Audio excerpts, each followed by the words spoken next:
Oh, okay. You're here and I'm pleased because I really dig your company. This is that podcast for them 35 to 55-year-old people who love them some Robert Glasper and they Jill Scotts and love to just vibe out, but did not forget when they was out on the dance floor for the 99 and the 2000s backing that ass up. It's me, Danny, and you listening to the Just Saying podcast.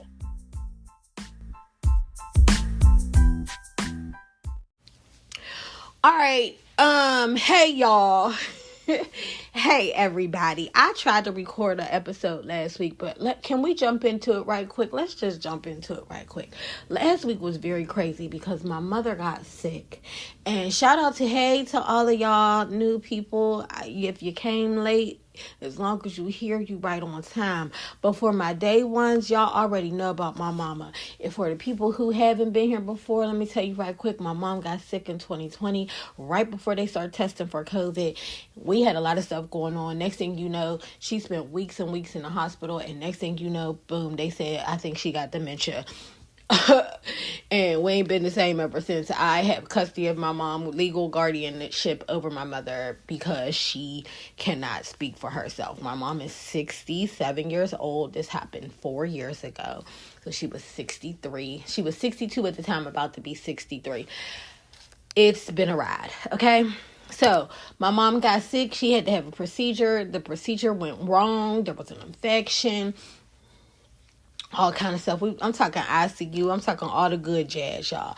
And because my mother cannot speak for herself, she can't make decisions for herself, I have to be there.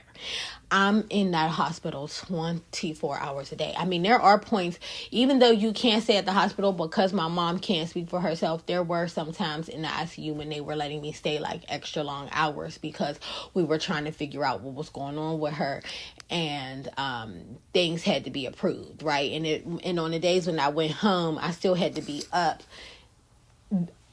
slightly awake because the phone would be ringing and they'd be like, hey, we're thinking about, or we just letting you know. So it was a long week. I could not. I couldn't, because once they got her out of ICU and then into a regular room, although she still, was recovering and whatnot, I had to go back to work, y'all. I couldn't. Because I have to always attend my mother's things, I don't have a lot of time saved up for vacations and whatnot, which is an unfortunate part of my life that a lot of people don't really understand. And we're going to get into all of that a little bit in this episode today. But so yes, people be like, oh, what about FMLA? You can get FMLA. FMLA will protect your job, but it don't pay you. If you don't got the time, baby, you could be off, but you could be broke. That's all I'm saying. I don't work a salary job. So because I don't work a salary job, that check ain't guaranteed. If you don't go to work, you ain't getting paid, right? And so I had to show up. And so I was leaving my house early in the morning, going and sitting with my mom all morning, afternoon, going to my job all evening into the night, coming home, taking a shower, getting in the bed, getting up and doing the same exact thing. I ain't have enough time to watch TV. I ain't have enough time to really be talking to friends on the phone. I didn't have anything but tending to my mother, okay? And going to work. I was exhausted. Body hurting. I spent a lot of time. When you go to the hospital, you spend a lot of time just sitting in a chair. Right? And in the ICU, they don't even have like those recliner chairs where you can put your legs up and stuff. So I was just sitting upright for hours, staring at my mother, trying to work on my computer to get some stuff I got in the works going, right? So, but it was long days. That computer sitting on my lap. My eyes was hurting. Y'all, it was a lot. But, I am back. I'm back. I'm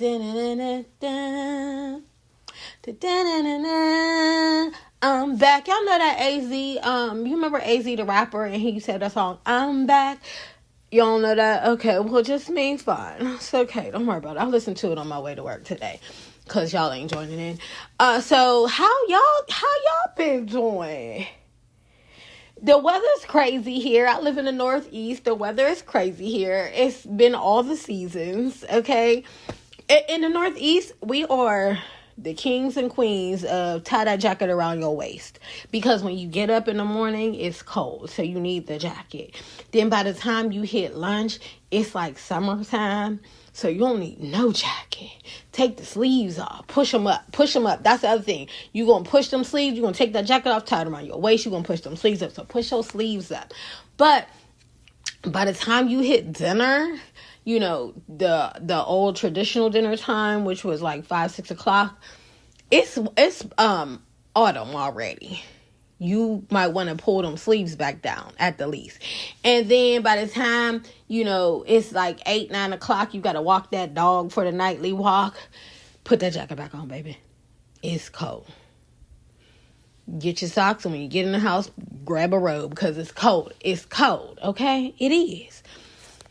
It's just that kind of weather. And this particular week, well, last week it rained many days.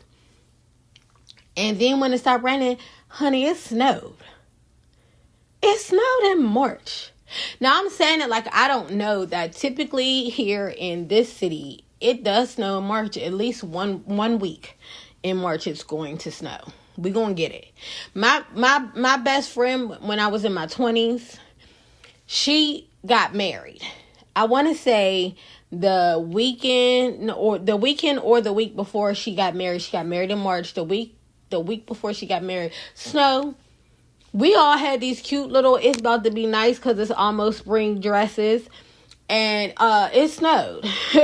We was all trying to figure out what kind of coats to put on for with these bridesmaids dress. I was the maid of honor. She was the bride. It was like, well, what kind of coats do we put on? Because back then, the coat of choice was that pea coat. Don't nobody want to put no pea coat on over their wedding dress, okay? Don't nobody want to put no pea coat on over their wedding dress. And that brings me to a point that I've been wanting to say to somebody. I really didn't plan on talking about right now, but if you are a middle-aged woman, if you are a middle-aged man, hell, if you are a middle-aged person and you're listening to this, and if you don't agree with me, I'm sorry, but you got to get you a dress coat. And if you have nieces, nephews, kids who are still in school, stop sending them to the homecomings and the prom. Well, not the proms because it's usually hot then, but stop sending them to the homecomings and the banquet dinners and all of that in these beautiful dresses and these beautiful suits, and then they wearing a bubble coat. Get them a dress coat. You got your kids playing all the sports. You're buying them the basketball shoes because you want them to look like the basketball players. LeBron ain't showing up in no bubble coat. When he's in his suit, he wearing a dress coat. Get your baby a dress coat and stop playing with these kids. Get them together, cause they need to be, okay? These kids need to look better than that, y'all. When I was younger, I was a church kid, and so you know we wore dresses all the time, and then. My mom, until the 5th grade, my mom didn't let me wear pants at all. And we were not that kind of religious. I don't know why this sis was really tripping out. And she got to mention now, y'all came to ask her because I would like to know. So if anybody know my mom, shout out to y'all. Let me know what her mindset was when sis would not let me wear the stretch pants till the 5th grade. But anyway, back to what we were talking about. I always wore dresses, and when I wore the dress, like I wore pants on the weekend. But not the church. But whenever I had on a dress, I had to wear a nice jacket, especially to church. You wasn't wearing your school jacket to church. You better put that London fog on. Okay, and me and my friends we used to love pulling out the Sears catalog to look for the London fogs. I had this lilac purple London fog trench. Oh, baby. With my little we called them, I can't remember, Sam and Libby's shoes with the bows on them, little ballerina shoes that everybody was wearing back then. I had the purple ones and a black pair and a white pair. When I tell you, I thought I was everything, okay? I thought I was out there like gator boots with the pimped out Gucci. Ain't got no job, but I stay fly. Like, I saw, you couldn't have told me. You couldn't have told me back then. My cute little dresses, little bubble dresses, them ballerina slipper shoes, and a trench. Oh, I was going to church, killing them. Okay, people needed to be resurrected because they saw the fashion when I walked in. That's how I felt. I was in my mirror like, go and give it to him. Go and give it to him. Reading Deuteronomy. Like, I was that. Y'all, get your baby a coat, a nice dress coat, trench coat, long coat that covered them. They got on these beautiful dresses, and then they wearing a jean jacket. I wouldn't do it. 10 out of 10, I recommend a nice dress coat for the babies. Yes. But okay, let's go. We got some things. What did he used to say? Mr. Rogers, some things we got to talk about. I do too. Okay. I can't even think of the Mr. Rogers song right now. That's a shame. But anyway, so let's get into it right quick. I tried to tell you that I really wasn't watching anything, but there were a couple things that I did watch just in case you're looking for stuff to watch. Now, again, y'all know I love that Abbott Elementary. Abbott Elementary is just that kind of humor that touches me. It makes me, like, I like it. Is it dry? But there ain't no laugh track on it. I really like that show. It's still funny to me. They're doing a great job over there. I also watched Wonka. It's on Max. I watched Wonka. It is not what everybody thought or what I thought people, what it was going to be. And a lot of people who I spoke to thought. We thought it was just another remake of the Willy Wonka and the Chocolate Factory movie. It's not. This story is about Wonka when he was trying to open his first candy shop. He was just trying to be able to sell some chocolate. And so it is very cute. There's a beautiful little black girl in the movie. And, but I will tell you this, it is a musical. There is a lot of singing. Not too much for me, but I'm a musical person. And it also stars Michael Key. I think his name is Michael Key from Key and Peele. He's in it as well. I just like that guy. I like that he finds these kind of like quirky movies to be in. He was in that Jingle Jangle, the Black Christmas movie that I watch every year now.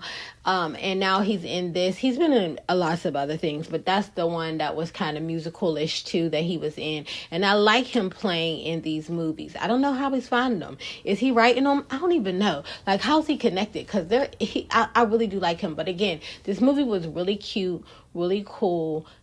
The story was good. It's nothing that I've ever heard. If it is a known story on how Willy Wonka got started, I didn't know it. If this is the true background of whoever created Charlie and the Chocolate Factory, I didn't know this story. So it was cute. It's very colorful.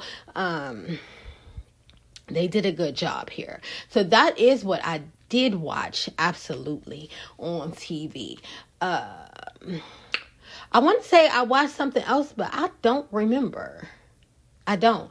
The Oscars did come on. I did not watch it because, y'all, I took myself out on a solo date. But so I will, I probably will do like a mini little episode to talk about the Oscars. It'll come out Tuesday or Wednesday of this week. Because I didn't get the chance to get to that. So, yes, I took myself out this weekend, y'all. And it was a good time. Mostly, I'm gonna be honest with y'all here. Okay, so a group called Tank and the Bangers. It's one of those like neo soul folk groups. They're like a funk group. They do like spoken word to music, kind of like how when Floetry first started, but also these funk songs. And she changed, the inflection in her voice changes a lot. You know, she gives you, for a lack of a better way to explain it, she does like that Nicki Minaj transforming of the voice, where sometimes she's talking like this and sometimes she's talking like this and sometimes she's talking like this. Like, you get all of that, right? I'm really bad at what I just did, so I don't care. Judge me if you want to. Ain't nobody gonna call me and talk about me, and that's all that matter. People gonna talk about you anyway. They're gonna talk about you good, they're gonna talk about you bad. I've already learned that. I just be being me, okay? So I did my best. But a lot of people found them because they did a Tiny Desk. Y'all know on NPR and YouTube, you can watch the Tiny Desk. They did a Tiny Desk and it was really good. But this particular show was the 10th anniversary to their first album, their first national album. And I was in when that first came out. Because that's the kind of stuff that attracts me a lot of times. That kind of music. I mean, y'all know I listen just about anything because I'm on here giving y'all songs all the time. I'm giving you music in my mind, music in my heart, music in the soul, the music in me.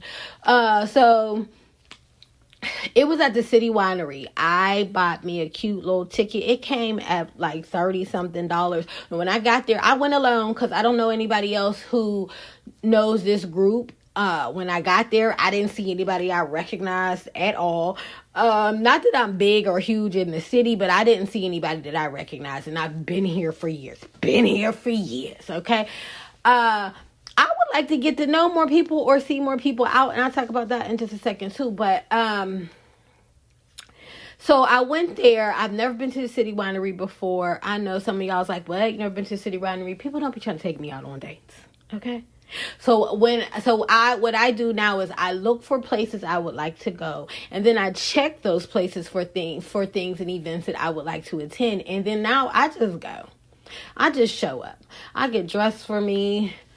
And I show up. If I feel like being casual when I get there, I will, because nobody's checking for me.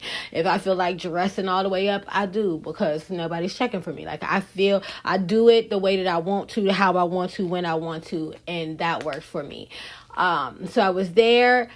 It's very small tables. If you've never been, it's a small venue. In my city, at least, it's a small venue. The tables are very, very close. And so it's a table of 4. There were 2 tables of 4 together. There were people. Everybody else at those 2 tables I had never seen in my life. There were 3 young ladies who sat at the table with me. They were cool. They never talked to me. That's not true. I will say that when they got there, they introduced themselves right quick because we were all sitting very closely to one another. Then they got into a huge conversation with themselves, which was fine with me. I wasn't bothered by that. At one point, they did ask me about my food because I already ordered food. Because this is a place where you can dine while the show was going on. Okay. So they did ask me about my food because they were looking at the menu. I let them know about my food, and then they went back to enjoying themselves. And then the show started, and they watched the show, but I didn't feel like anybody knew the group. It was like nobody's lips ever moved.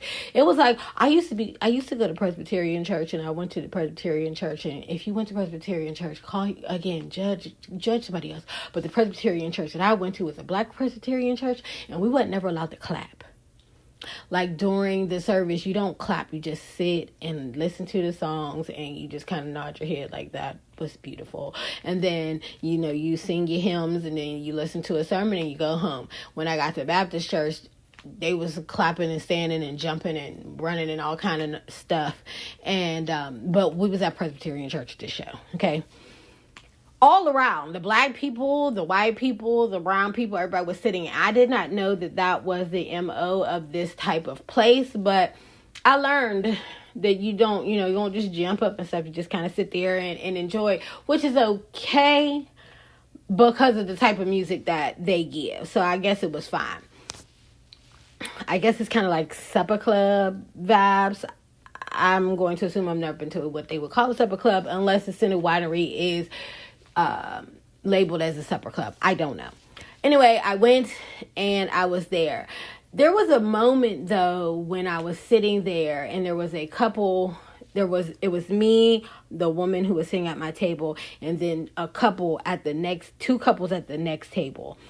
It was a lesbian couple, and they were hugged up and like cuddled up and watching the show. And then I looked around the room and there were lots of couples there, and they were, cuddled and enjoying the music, because that's the kind of vibe it gives as well a little bit sometimes.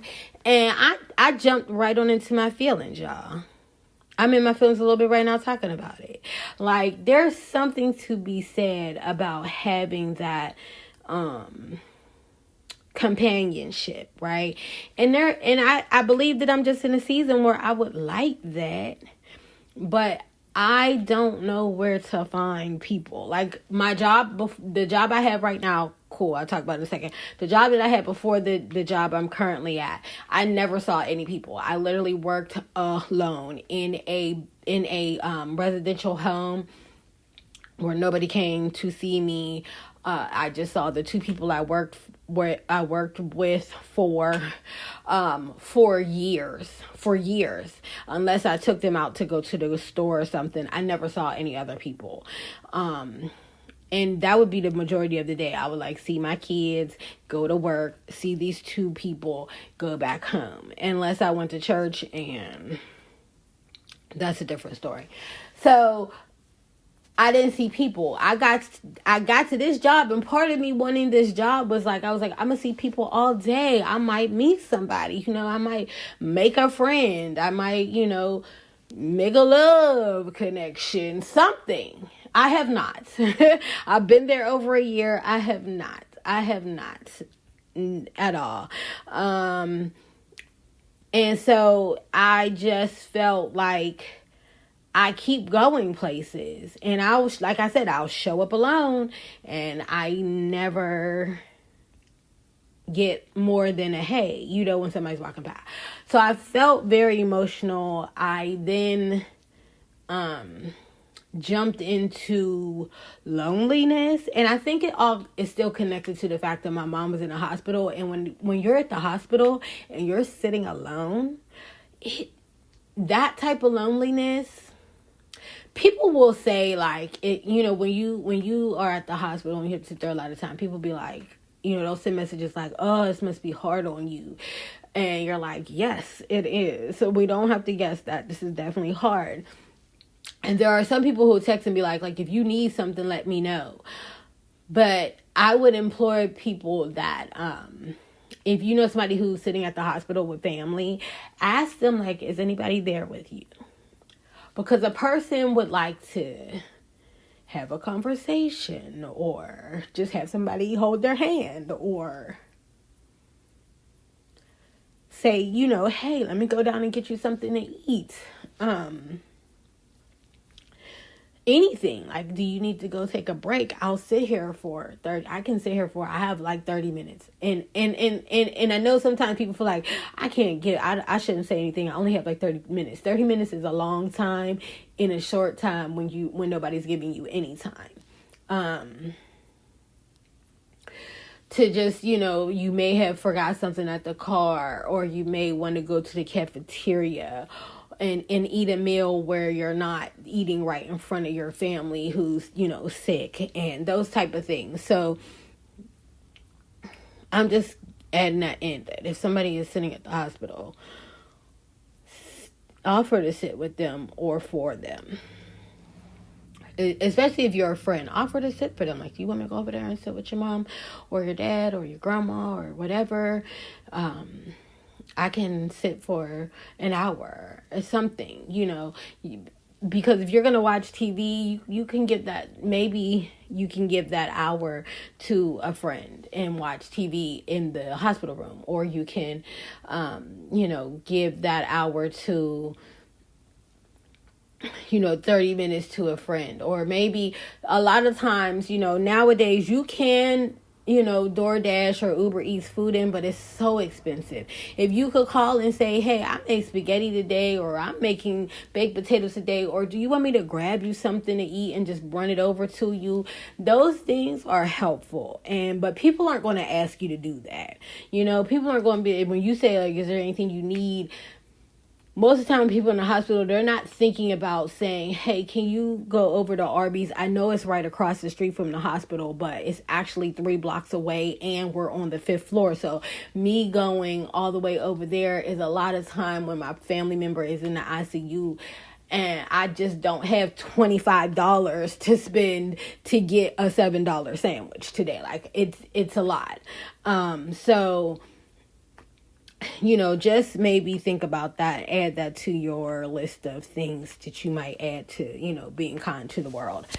But anyway, I did go to this show. It was nice. It was very cold. It snowed. Like I said, it snowed, y'all. It was like a blizzard thing. Would I see the group again? I would if I was in a different venue. I felt like I wanted to get up. I felt like I wanted to dance a little bit. I wanted to move a little bit. And I think that's kind of why I decided to go to the shows, because I wanted to move my body. But again, I also hadn't been to the city winery, so I didn't know how it worked. And again, like I said, I don't really talk to a lot of people here, so I didn't know anybody who had been to the city winery that I could call. Not that I don't know people who have been, just not anybody that I felt like I could call and be like, tell me, how it goes. And I'm one of those people that I need to see how it happens first, like with anything. Tell me what happens. Like at my job, it was like, okay, but what do it really look like? Don't talk to me in a room. And another reason why I decided to go to my job is because they walk you through and you get to see exactly what's happening in that place. It's not like taboo and you don't know what you're getting into. I feel like some jobs you do that, you really don't know what you're getting into before you get there. And this one, I knew exactly what it was. Plus, I already knew somebody who worked there, so I knew exactly what the job was. But again, I had a good night out. I did. I took myself out. It was worth the money. I spent $30-something on a ticket. I spent $30-something on my meal. And then my Uber was like $25. So $100 altogether. I'm rounding it up to $100. $100 to take me out. That's worth it, right? I don't have no money. So, we had to, don't worry about it. It was a good time.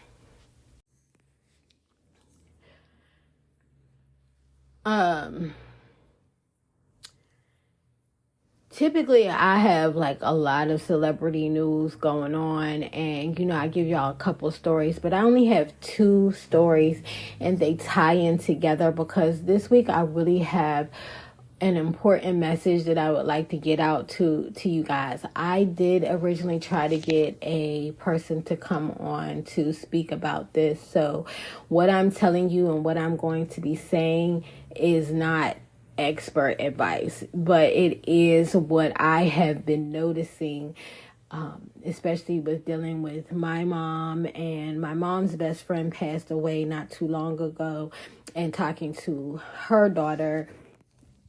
And then just seeing how some of my friends have, been moving and shaking in the world, it made me, it just seemed like it was perfect timing to talk about some things. Okay, so you all know I spoke about this on the last episode about the Wendy Williams doc, and I can't remember if I really went into depth about that thing. But if you haven't seen the Wendy Williams doc, it's 4 parts, about 4 hours worth of watching. It is very important, I think, for people to watch it, even though I know a lot of people have said they don't know why somebody would put this on TV. I'm going to tell you why in a minute.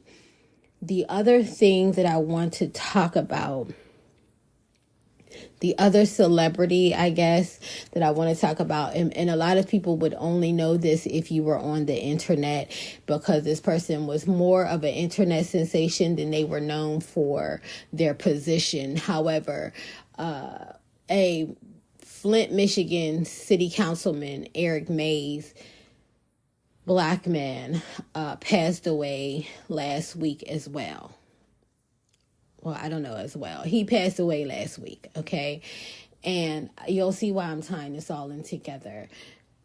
Eric Mays was one of the people who, as a person on the internet, he was kind of famous for the way that he addressed people during the council meetings. And so you may not know his name, but you probably know a lot of the sound bites taken from the meetings. And so if you don't know who I'm talking about, just look him up and you'll probably be like, oh, that's who said that. He has a very scratchy voice. Very demanding man when he's speaking, but I never thought he was aggressive. I just thought that he was trying to get the point that he wanted to get across, okay?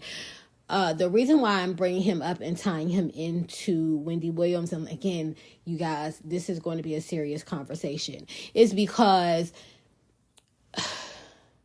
with watching what happened with my mother and understanding all that had to go into her care now, and remembering how I got sick in 2019, I believe, when I got sick in 2019 and found my own self in the ICU because of my diabetes that I did not know I had,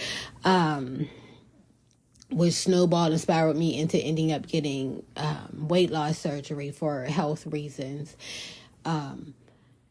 And hearing some of my friends talking about, situations, and then watching this documentary with Wendy Williams where her family has been now fighting to get guardianship over her because the courts have guardianship over her. There's like a guardianship company that has guardianship over her, and seeing how she is being cared for. And then there's a company that also has, or maybe it's just the bank, I'm not sure, but either way, somebody has rights over her money so that she doesn't have access to it herself, nor does her family have access to it. And then the reason why I'm bringing up Eric Mays in this is because there is a battle right now between Eric Mays' son and Eric Mays' siblings on who has the right to plan and execute a funeral service for Eric Mays. Now, as of today, I have not checked to see if this has been resolved, but as of last week, Thursday, Friday, it had not. So let me get into Eric Mays because it's a shorter story, and then we can talk about Wendy just a little bit more if you're not familiar. Eric Mays, again, is the councilman. He passed away. When he passed away, of course, your body goes, to the morgue, and then you have to claim the body, and then you send it to a funeral home. Apparently, a sibling claimed the body and sent it to a funeral home. It seems as though then the son said he didn't want that funeral home handling his father's body, and he got an injunction from the court to stop that funeral home from doing any services on his father's body. And as of right now, or as of Friday, there was no decision on where this body could be taken for funeral arrangements and services to be started. Wendy Williams, of course, we know, was a radio personality and then a TV personality, and she talked a lot about her drug use. She talked a lot about, her drinking. She talked a lot about her family life. She talked a lot about she has Graves' disease, and then at some point she started to let people know that she was developing lymphedema. Okay. These things have all accumulated, and now she has been diagnosed with dementia and aphasia, which means that her memory is dwindling, and her speech as well. And it is a psychological disorder, and so your behavior changes, and sometimes it becomes a little aggressive. A lot of times it's not, but they can snap, things like that. the reason why the documentary apparently was supposed to start was because they wanted, and when I say they, Wendy and her manager wanted to try to get a podcast started after she was no longer doing the radio show, but you quickly find out that she has no capabilities of doing a podcast or any other TV. She needs mental help and physical stability, right? And so that's the thing. What I am here for is because I hear a lot of people saying like, oh, well, I got power of attorney over my mom, or my daughter has power of attorney over me, or my son has power of attorney over me. If something happened, they know how to handle my money. But the money is the least of your concerns should some debilitating situations happen to you, because a lot of us are preparing and getting things together should death find us at the door. But we do not take the reality that so many other things can find you. Strokes happen. My father had strokes. And then he ended up having a succession of 3 of them. And I hope I'm saying that correctly. He had 3 in a row, if that's not the word. He had 3 in a row, and he no longer can walk or talk. He can think. His memory's good. He knows what he means when he uses his devices and papers and pictures to communicate with people, but he cannot speak. Literally cannot speak. The only word that he has been able to muster up with his mean self is no. Okay? In the life that he has to live now, no is a very important word, but he can't say any other word. He literally cannot say any other words. It's grunting, like we believe caveman style. Okay. My mom can talk, but she doesn't have any memory. So you can't hold conversations with her because she lost that ability. She can say some things, but she can't remember things. And so having conversation, you can't just say like, Mom, look at this. She doesn't know about the TikTok or things like that. Like, she just started learning about Instagram before she got sick. And so my mom really only remembers things like when she went to work. She used to work. I think she remembers where she used to work at. She does remember that she has 2 children. She don't always remember it looking at me that I am actually that child. Sometimes she knows my name, but she doesn't know that I am her daughter. She'll say I'm her sister. My brother was just at the hospital when she had her procedure done. Somebody said, oh, who's that with you? She said her and my son-in-law. It was me and my brother. So, but if you ask her if she has children, she'll say, oh yeah, I have 2. So it's a different thing. If you come down with, Lord forbid, if anybody comes down with cancer, you may need a lot of physical help. And so when these situations happen, people have not planned for them. All they know is that somebody got power of attorney over them. If something happened to them, they money good, or they have a benefactor for their life insurance policy. But I am here to tell you that, you want to get in order. What do you want to happen to your physical being should something happen to you? You want that in order as well. And that's the conversation that I want to have with you guys today. Power of attorney ain't enough. Power of attorney, from what I understand, and again, like I said, I'm not an expert, but power of attorney, from what I understand, is not there to cover your physical person. Who can make decisions for you should you become ill? Because listen, a lot of y'all be in here shacking up. That man cannot make medical decisions for you if you are not married. When you go to the hospital, that man cannot make, in most cities, that man cannot make medical decisions for you because you all are not legally bound to each other. That would then mean that your next of kin would have to be that person. And for some of y'all, that is a child who at best may be 18. Don't make them think about what it is that should go on with you. Let them know, they don't know where your banking information is. They don't know where your social security card is. They don't know, a lot of those things. You want to write that down somewhere so somebody can get it. I am a big advocate for telling people, get all your stuff together, put it on a computer.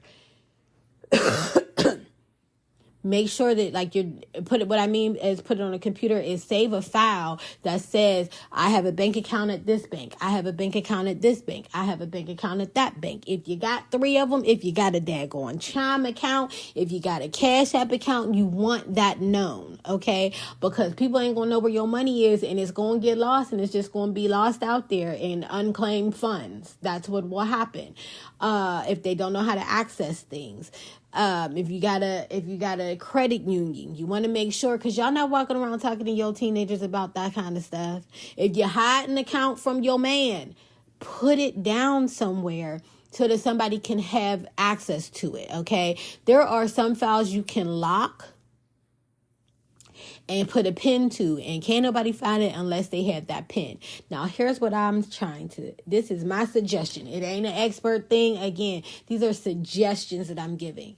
Make sure that the person that you would like to care for you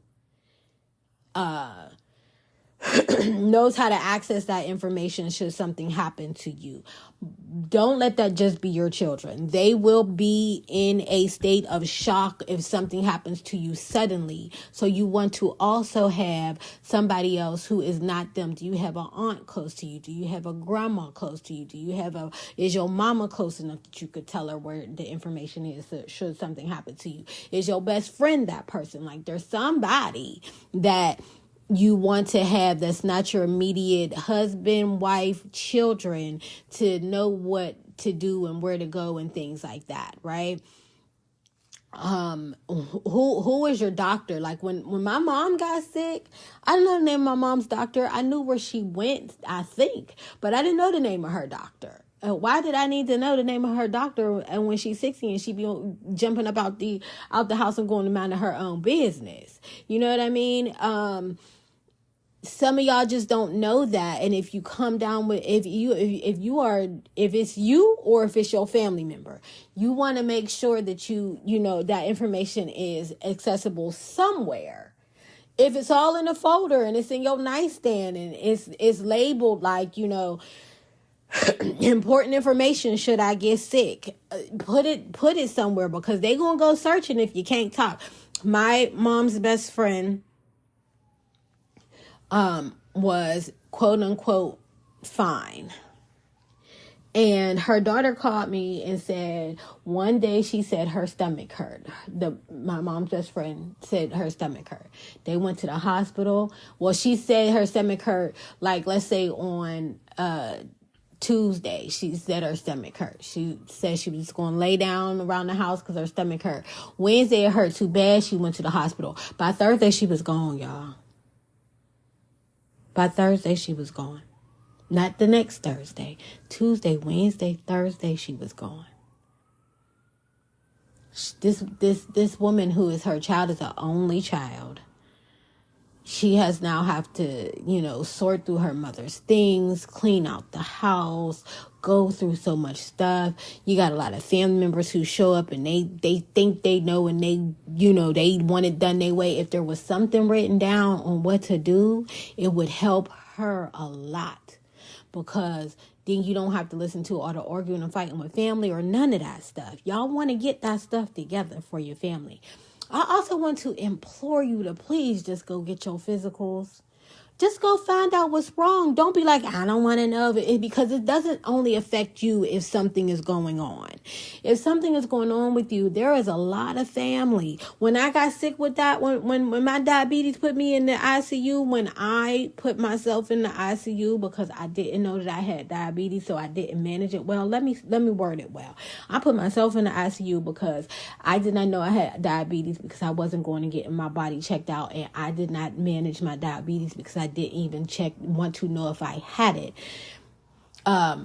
When I came to, because for a while, not only was I in the ICU, but I lost sight because of it. When my eyesight came back, the look of shock that was on the faces of my children from that day till about a month later, these kids was tiptoeing around me. They were scared. They were terrified. They almost lost their mama. Told me, let me do better. Let me do better, not just for them, but for me and for my mom. I mean, had I not been there, my mom got sick in 2020. Who would have been there to take care of my mom?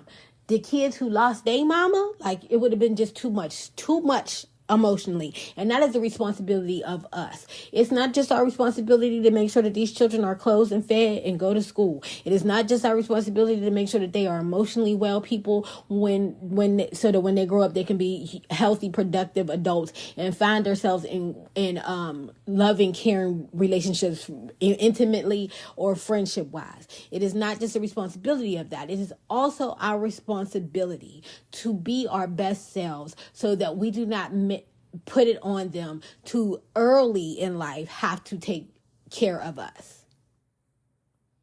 That's also our responsibility. Okay. So in talking to my best friend, we were talking about, the responsibility of, making sure we're good and healthy and all of those things, but also making sure that we're clear in what things we would like done with us, for us, to us, right? So I was talking to my friend and she was saying like, oh, well, I already know what I want. I want my kids, I want to live at home. I want my kids to take care of me and those type of things. And I said, that's cool, but let's take that a step further, because when you say that, that brings into account a couple of other things that I don't think, a lot of us take into consideration, even think we need to take into consideration, and things like that. And I've had this conversation not just with that friend, but with a couple of friends. So that's what made me, again, want to come on here and have this conversation. So here are a couple of the questions that I asked. One was, where would you live? And she was like, oh, well, I own my house. I would want to continue living in my house. And I said, that's cool. But let's say in the next 5 years, you are, you need to be taken care of in home. She said, okay. She only has one child that lives in her state. She has other children, but they don't live in the state that she lives in. People go away to school, marriage, things like that, relocation for jobs. So she doesn't have but one child in that state. I said, is the in-state child the person that you want taking care of you? The in-state child is a male child. She was like, I didn't even think about that, but I don't know if I want my male child when I do have female children. When I have girls, I don't know if I want my son to be the one, responsible for my daily care, because there, will be times and days when I would need to be washed and things like that. And I don't know if I want to put that on my son. I said, okay. So that's number one. Nobody in the state is the person that you would want taking care of you. That means then, you would be wanting for one of the girls to do it. Are they in a position where they could relocate and come and live in your house? She needed to think about that. That means that one of them would have to uproot the entire family because they have children to come to the state. That means that and a spouse. So that means that spouse would need a new job. They would need a new job. These children have to leave their school and their friends to come take care of you, right? Is that possible? Can they get a job doing whatever they do now and still maintain a life, bills, utilities in your home? Because your money would be going towards what? Her house is not paid off, so the mortgage would still need to be paid for them to stay there. Can they pay your mortgage? And whatever monies you have, is that going towards the mortgage? Is that going towards a in-home care person to take care of you? Like, what would the responsibility financially be for them? And do you have any money saved up to go towards their relocation, or is that financially on them? Do they have to pay for that? It's costly to pack up a home and move it across the country, and then to find schools. And do you live close to a school? Is that school appropriate for the children at the age in which they are now and or would be? at that time, that all is part of it. If that's not the child, if it's the other child, can that other child do the job that she does now and still be able to take care of you? Those are things that you want to say, because I know there are a group of people who are like, if I need to be taken care of, everybody need to drop. But are you willing to drop right now today to relocate to go help your child? Like, would you leave your job, your friends, your home right now to go live in their home to help them with life? If not, you have to understand that while they will be willing to do it, you have to understand the sacrifice that would be to do so, right? And a lot of us don't have the greatest relationships with our children because of, the way that we talk to them, the way we judge their moves. Are these the same people who we want, taking care of us? You have to factor that in. Another question that was brought up was, do they today, again, I think I said this already, but like, do they know who your doctor is? Do they know, what issue you have? I have a friend who's always like, it's nobody's business. Like, it's not that big of a deal. Like, I know somebody who does have diabetes. They ain't told their kids they have diabetes because their kids don't live in the city. They don't got to watch them give themselves insulin, nothing like that. They ain't told them yet that they have diabetes. They just kind of feel like, it's just my business. Why do I need to tell them? They don't need to be worried about it. What if you end up sick?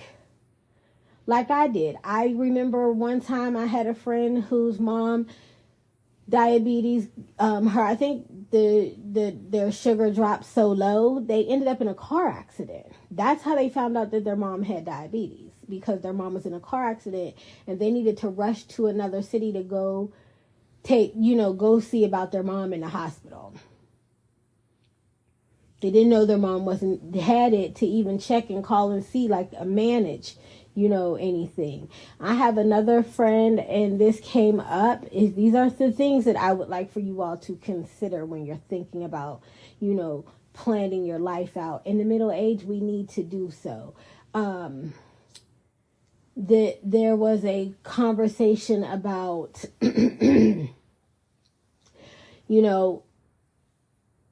do you, if you need to live with them just because of old age, are there senior centers around? In my city, there's like a senior center, like almost like a adult day center, like a daycare where you can go and hang out with other seniors, and they go on field trips and they do activities. They teach you about, computers, and they watch movies and play games and all types of stuff you could do so that you're not sitting in the house all day, lonely because you're not working, and, you may have lost your spouse and things like that. Like, are there activities for the seniors in close proximity to where you live or to where your children live? Should they have to move you in with them? And if you live, that's another thing. If you live in a place where you're like, I'm okay with relocating. They don't have to come to me. I will come to them. Can you come to them? Like, do they have the space for you in their home? Like, you may have a child who owns a home. That child may own a 2-bedroom home, a 3-bedroom home, but they may have 2 children. And then you have to understand that may mean that those 2 children would have to now share a room because they had their own rooms. Can they do that? Do they have a girl and a boy? We're not putting both them kids in the same room. Do you want to start putting up some money to maybe help with relocating because they're going to need a bigger place, or maybe they need a different vehicle to be able to transport you, or, to and from the doctor's visits, because you still got to go to those. The Department of Aging will get on your children if you got an old person living in the house and ain't nobody taking care of them. They ain't going to doctor's appointments, things like that. You don't want them showing up. And if you're relocating, who will be in charge of your items? Because your whole house can't move into their house. So what can happen with those items? Though I know you're like, why do I got to think about all of that? Why do your children have to think about all of that? When you could be thinking about at least some of it now. Making a list. Checking it twice. Gonna find out who's naughty or nice. These are the things that I think in our age, instead of, worrying about some of the other stuff and wasting time on some people that really ain't serving us, we could be spending that time preparing the betterment of our next stages of life. I know that when my dad got sick the first time, so my dad first got into a car accident. It was a horrible car accident. And when he got sick that first time, you could tell there were some psychological changes after the car accident, that it already was setting up for something. But he was like 40 something, and who thought that you're not looking at somebody 40 and my dad is old and I need to check on him, whatever. But there were some things going on in his house that maybe we could have had some conversations and just been like, are some things being done that should be taken care of? Because after he ended up having the strokes, he was living in the house, like I said, with his wife. He was living in the house with his wife, but it was a lot of strain on her, and they eventually ended up losing their house, and she had to relocate, and they had to move into an apartment. I never had a conversation with how that was emotionally for her, but I could imagine that was very hard. Everything that they had in their house could not come to their apartment. So there were items that she had to let go of or lose. I don't know if if she just left them in the house. I don't know what happened with all of that, because since it's not my mom, I wasn't involved with the move and things like that. Plus, I'm already, at that point, I was like no to little contact with my dad. I know it might sound strange because he had these strokes and a lot of things were happening, but my dad was not a nice person. When he could walk and talk, and he was almost just about as mean after he couldn't walk or talk, because he had devices, and he used those devices to communicate, and he used those devices to communicate in a very unkind way a lot.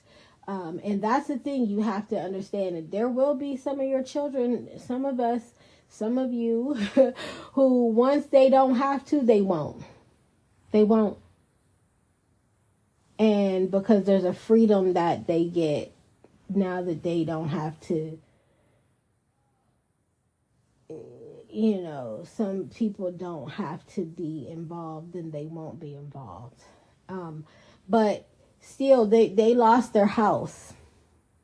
And what happened to their furniture? What happened to the things? They went from a 3-bedroom home with a completely finished basement that was like a den.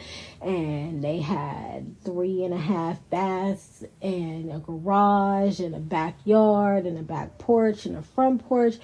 And, they had, the setup for the barbecue and all of that, for the grill and all those things in their backyard. And then they had, some things, plants and whatnot in the front yard. And then, all the rooms were furnished and decorated. And then they moved to a 2-bedroom apartment that was living room, dining room, kitchen, 2 bedrooms, 1 bathroom. Where did the items go? I don't know. My dad had a car before he, was sick, and that car, she didn't want to give it up for a very long time. She didn't want anybody else to have the car, because she still had a hope that my dad would be able to walk again, and she felt like if he could walk again, he should be able to drive his car. That car sat and sat and sat. Nobody used it. She wouldn't let anybody take it out the driveway or anything until it just wasn't operable, because it had sat so long. because he didn't have a plan, he didn't have anything saying. He was at one point he was saying, I remember him telling me that the doctor was saying that he was at risk of having a stroke. But that was all the conversation we ever had. One time he told me, the doctor said, I'm at risk of having a stroke, I'm just letting you know. And it was like, oh, okay. But it wasn't like, if that should happen, know this, you know. I know that there was a time when I was very afraid after I had gotten sick. When I got out the hospital, I still kind of was on edge, and I was on eggshells all the time, because I was just like, I don't want to go back, but I'm scared. What if, you know, I'm not handling this new part of my life well, and I end up back? That I started to make videos, like diary entries, but video diary entries for all of my children. I'm not telling everybody they have to. I'm just giving you an option. It was diary entry, just like, hey, child number one, I love you so much. Let me tell you things that I admire about you. Let me tell you some things that, you know, I hope that you are able to overcome. And just, this is what you mean to me, and this is how, you know, I care so much about you. And that, what I have right now, would be able to ride for the next couple of years, unless there's like big, huge changes. And then I'd add that to my video. Just and another thing, remember when I was talking about how I love that you do this, I also want to say that I love that you do that. Like, I think that I would add that way, but that's just me. I'm into recordings. Other people could write letters just to say, if you're reading this. We've seen these on movies a lot, where it's like, if you're hearing the sound of my voice, that mean I'm not here. That type of thing. I really like that. And I know I'm giving you guys a lot of things, which is why, shameless plug, my ebook will be out next month. That's what I've been working on.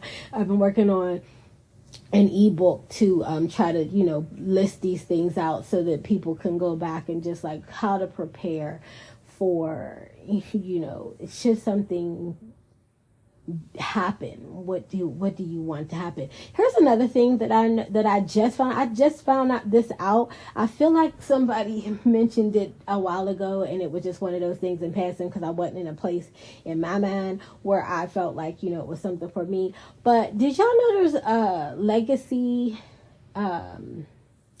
contact person you can have for your phone, that if you get sick and or pass, well, not and or, if you get sick and you pass away, you can have a legacy person set up that the phone company will unlock your phone for just that person to be able to reach your contacts. I believe that they are not able to access much of anything else, but I do think that they are able to reach your contacts, because you're not following all the same people your kids following. They may not know who to post, you know, to get a message to let them know something may happen to you. You know, I know that all my children have my password to my phone. There ain't never nothing in there that my kids can't see. But there's nothing. I don't have like risque photos that my kids can't see in my phone. And if they read any text messages from anybody and I done passed, I ain't embarrassed, because I'm not here. I don't care, for real. So my kids do. All of my children have my password. All of my children know my PIN to my, should I be saying this? My kids know the PIN to my debit cards, the ones that they know exist. They do know the PINs to them. Those would be the ones that don't really have no money in them, but they can get to them should they need to, without needing to, you know, go through anything. But that's not everybody's testimony. So you can leave a legacy person who can get to your phone to be able to, you know, contact your job and say, my mom is sick, or my dad is sick, or my parent is sick. And, you know, they're not going to be in the work today because they're in the ICU. Because let's just say you do get sick and you end up in the ICU. Like, because when I got sick, I ended up in the ICU, right? And I was there for like 3 or 4 days, but I was in the hospital for like 2 weeks. I was not able to, when I was in the ICU, I wasn't able to talk to anybody about anything. And then, like I said, after that, I lost my eyesight for a couple of days. So I wasn't even able to check in my phone. And then when I did get my eyesight back, I had to like turn my phone magnified up to like the highest thing because I could not read anything on that piece. I couldn't read nothing. Like, all the letters were so small. I had to magnify all the stuff high. But imagine I had been no call, no show from my job for like 3 weeks, right? They ain't heard nothing. At some point somebody may have tried to reach out to me, but because I wasn't having access to my phone, I still would not have answered it.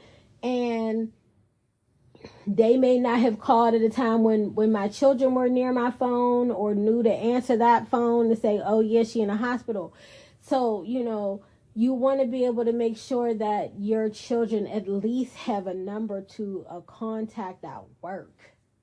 Because I was able to I went back to work, and so you want to be able to say, hey, secure my mom's job. She's got to go on FMLA, and the doctor will give me a fax number so that the doctor can fax that stuff over. Like all of that needs to be done.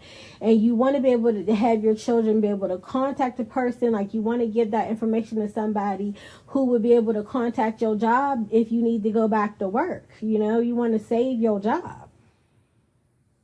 You don't want to just look like you was no call, no show. One time my mom fell. She fell outside and she had a severe she had severe injury to her face and head. And she was rushed. The people in the street had to get an ambulance. So the blessing there was that there was a paramedic, there was an ambulance that was not too far from where she fell, so people were able to just like get that truck to come get my mom real quickly and transfer her to the hospital. However, that happened, and my mom, if there wasn't a way for somebody to contact me, I think it was the weekend. And so I might not have called my mom till Monday, to be like, hey, what's going on with you? And I would have just called the job. She wouldn't have answered. Whoever answered would have been like, oh, she ain't here today. I might not have called my mom immediately to be like, where you at? I might have been like, oh, she must have took the day off. She ain't telling me. I'll call her later or something like that. Like, my mom would have been in the hospital. Is there... How does that phone unlock? Do you have an emergency contact set that if your phone is locked, they can still reach an emergency contact? Do you have in your phone? I know on the iPhone, there is an app that is called the Health app. And on that Health app, you can set a couple of things up on there. I think you can put an emergency contact. You can put, you can share it with someone so somebody else knows your information. Should you, need to go to the hospital. I think that it is, a good thing to do. Again, I'm going to be putting all of this stuff in the ebook. I just wanted to talk to you all about, have you considered these things? Would you be open to a seminar? Would you buy the ebook? It's not going to be expensive. It's not going to be expensive. Do I want to make a bit of profit off of it? Yes, but I would like to use it to spiral into, some speaking engagements and some workshops to be able to put some things together to help people plan for this. Because I know when my mom got sick, I was not ready. My mom had so many things that I didn't know about. Learning about nursing homes and the cost of that, and learning about, guardianship and You can have guardianship over a person. You can have guardianship over finances. They are not the same thing. You can give guardianship of finances to somebody who will manage money better than you if you know you're not good at managing money. And then you still have the right to see how they're managing that money. You can give one person in your family the right to make medical decisions for you, and they don't have to be the same person who is the person over your finances. You can have one child that's better with money and better with finances and have them over your finances, while you have another child who is better with, making decisions, and that is the person who you would have over your medical information. Like, it's a lot of stuff I did not know. And I had to get a crash course in. I had to get a crash course in medical terminology. I had to get the crash course in navigating hospitals, all of those things. Learning a lot about how to pack a bag for when you need to visit somebody at the hospital, because it's cold in there. You need a blanket. Make sure you bring your computer. You got to have all the chargers. You might want to bring something to drink so that you're not trying to find something, asking the nurses, can you bring me some ice water? You might want to set up it's a lot of things, which is why the book and the workshops will be coming, because I just realized that there are so many things. And again, in watching the Wendy Williams doc, it let me know that this is not a thing for just people who are lower income people that are not prepared. This is an overall thing. Her family knew that she had Graves' disease. Her family knew she was coming down with lymphedema. Dementia can be harder to see because a lot of things you don't know. Is this just them getting older, or, is it mean? And again, when it's people, when these things are the onset because of their drug and alcohol usage, you don't know if it's because of the drugs and alcohol that they're behaving like this, or is this those type of situations. Is dementia coming? I don't know. What's the earliest the dementia can come? We didn't know. And we, as we think about dementia, we think that it has to be like an old person, like they 80 years old, they can't remember anything, it's kind of cute. No, that it's a lot more than that. And so I know that because this happens in any financial situation, any educational level, this can happen to anybody at any time. And because it can, or strokes and can happen to anybody at any time, and heart attacks and all those things, being prepared is one of those things that a lot of us don't want to face, because we don't want to really face our mortality, and also we don't know when is the right time to start planning for those things. And I think I have decided for all of us that it should happen at about the 40-year-old age is when you should start at least considering the planning. It's not just, do you have a retirement fund? Do you have a life insurance policy? It's a lot. It's more than that. And I want to be ready for it. And then once I saw the Eric May story, and it was like these people are fighting over where this body should be laid for a funeral, it was like, if you remember, I think James Brown's family was doing the same thing. There were a bunch of people fighting over who, could handle his body. And so James Brown, it took a minute for that funeral to be planned, because a couple of people wanted to have the funerals in a couple of different places, and there wasn't anything solidified as far as that is concerned, and people's estates getting questions. A lot of stuff people don't prepare. They don't have it prepared, and then you just see all these messy. It looks like it's messiness with the fighting of family and, first wife, second wife, real wife, fake wife, what's the other one? Common law wives and husbands, and who got the rights to do. And I think even like when DMX passed, I think there was some issues because don't quote me on this because I don't know if this is true. I'm just pulling from what I believe was memory. Was like his first wife was the only wife he was legally married to, and then he had like a girlfriend, but when it was time to make some arrangements, the ex-wife was the one who had to make them. But imagine being the girlfriend. And I remember one of my cousins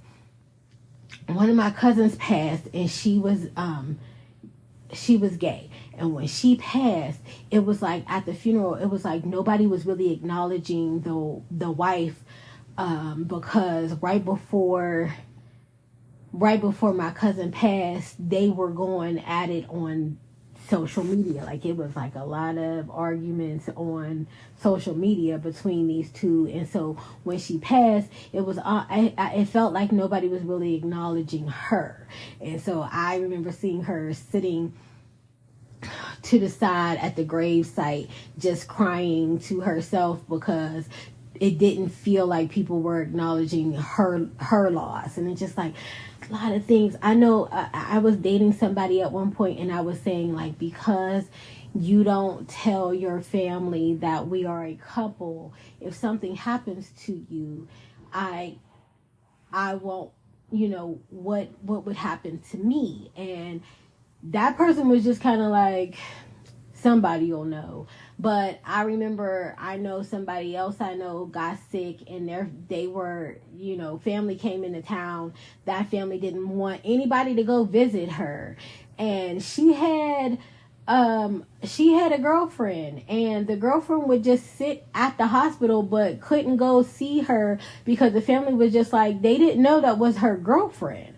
And so, they didn't know. She never said like, I love this person, I care about this person. And so because that didn't happen, they didn't treat her like she was more than just, a regular friend. Like, thanks for coming over here, but like, we got it.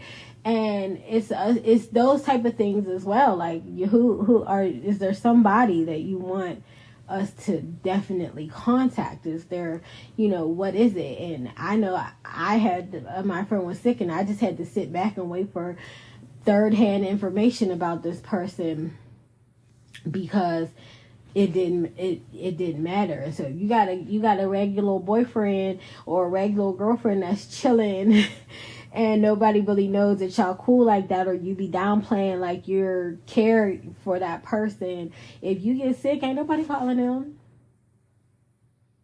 If you get sick, ain't nobody calling them. My dad got sick and he was cheating on his wife, right?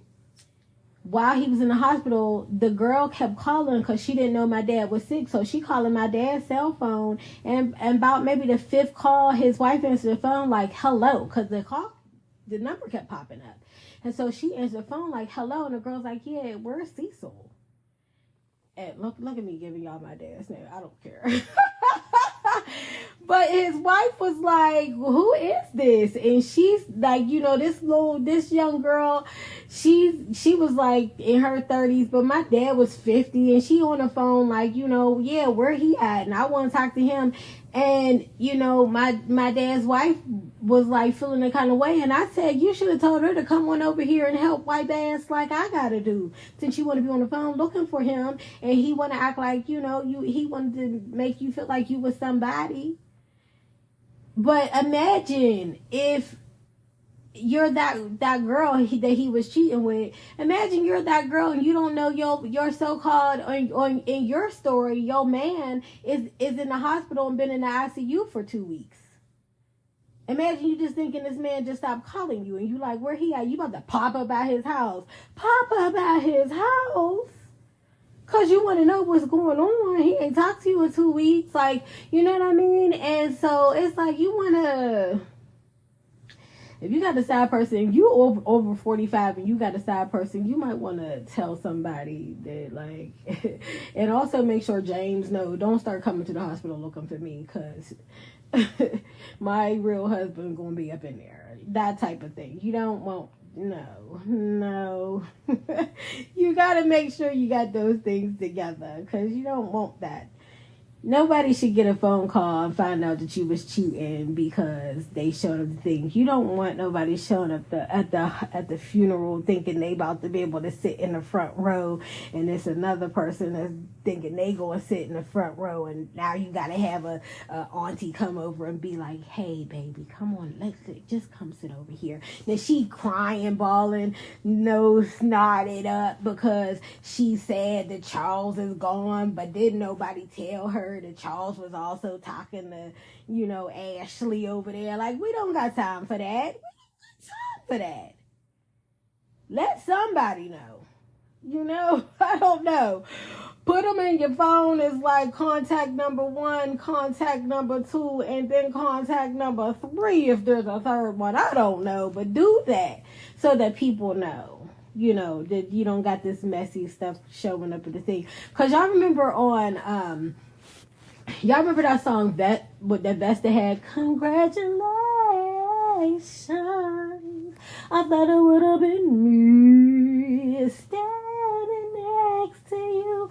Congratulations. As far as I can see, you'll always be the one for me.